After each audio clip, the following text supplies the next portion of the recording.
DXY ላይ ስናየው ዊክሊ ላይ እንዳልነው ወደ ፌር ቫልዩ ጋፓችን መጥቶ ላይክ ሞመንተሙ ራሱ በሎ ሞመንተም ነበር የመጣው ሶ እዚህ ድረስ ከመጣ በኋላ ወደ ታች ወርዷል ማለት ነው on a weekly next week ታርጌት የሚሆነው this low ነው ማለት ነው because ከዚህ ኢንተርናል ወደ ኤክስተርናል ስለሚመጣ ፕራይስ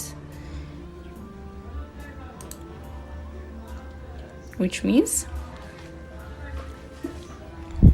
daily ላይም እንደዛው ማለት ነው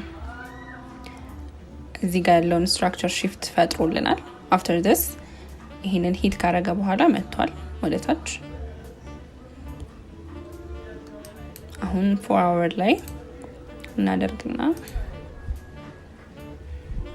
after this point of interested ሂት ካደረገ በኋላ ወደ ታች ወርደናል ማለት ነው ማርኬት ስትራክቸር shiftም እዚህ ጋር ፈጥረናል so our next target እዚህ ጋር ነው የሚሆነው ማለት ነው እነዚህ low resistance liquidityዎች ታርጌት አድርገን እንገባለን ማለት ነው ፕራይስ መጥቷል ወደ ታች so any retracement ትንሽ ወደ ላይ either እዚህ ጋር አይተን we can go down ማለት ነው from this for next week I'm bearish ማለት ነው for DXY Euro USD ላይ obviously በጣም በኃይለኛው ነው ወደ ላይ የዘጋው so momentum በጣም ሎ ነበር ወደ ታች ሲወርድ after hit ካደረገልን በኋላ ይሄንን fair value gap ወደ ላይ ወጥቷል ማለት ነው so we expect price to come to this high ወይም ደግሞ to this external liquidity ማለት ነው so after this like swing high break ተደርጎ ወደ ላይ ከዘጋልን በኋላ we expect price to go up ማለት ነው ከነካልን በኋላ price ወደ ላይ ወጥቷል ማለት ነው እና አሁንም if there will be any retracement ጠብቀን ወደ ላይ እንወጣለን ደግሞ ወደዚህ drawn liquidity ይሄ ይሆናል ማለት ነው ይሄ high ይሆናል so GBP ልክ እንደዛው ነው GBP ሙሉ ለሙሉ ወደ ላይ ስለዘጋ we don't have any like targets ግን ወደ ታች እንትን retrace እስኪያደርግ ድረስ እንጠብቀዋለን ማለት ነው either to this breaker ወይም ደግሞ to this zone እዚህ ዞን ላይ እስኪመለስ ድረስ ጠብቀን retrace ጠብቀን ወደ ላይ እንገባለን ማለት ነው from GBP so gold ደግሞ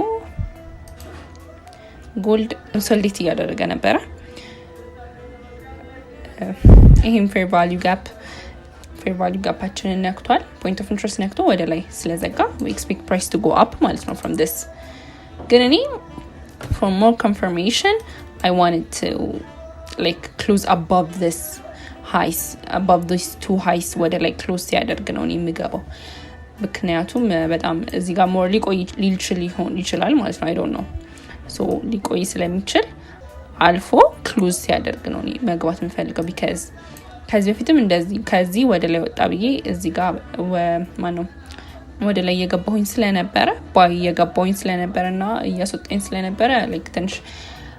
so yeah after this point of interest hit ካደረግን በኋላ ይሄንን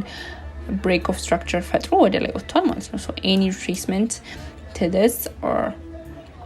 ግን more of confirm እንድንሆንና more በደንብ እንትን ይሄንን የምር በቃ break አድርጎልናል ብለን በእርግጠኝነት እንድንገባ ይሄንን እነዚህ two highs above them close ያደርግልን more of ይሻላል ብዬ አስባለሁ ነው so anyways እነዚህን ጋር close ካደረግልኝ በኋላ I can go in ማለት ነው for buys on gold so yeah that's it bye bye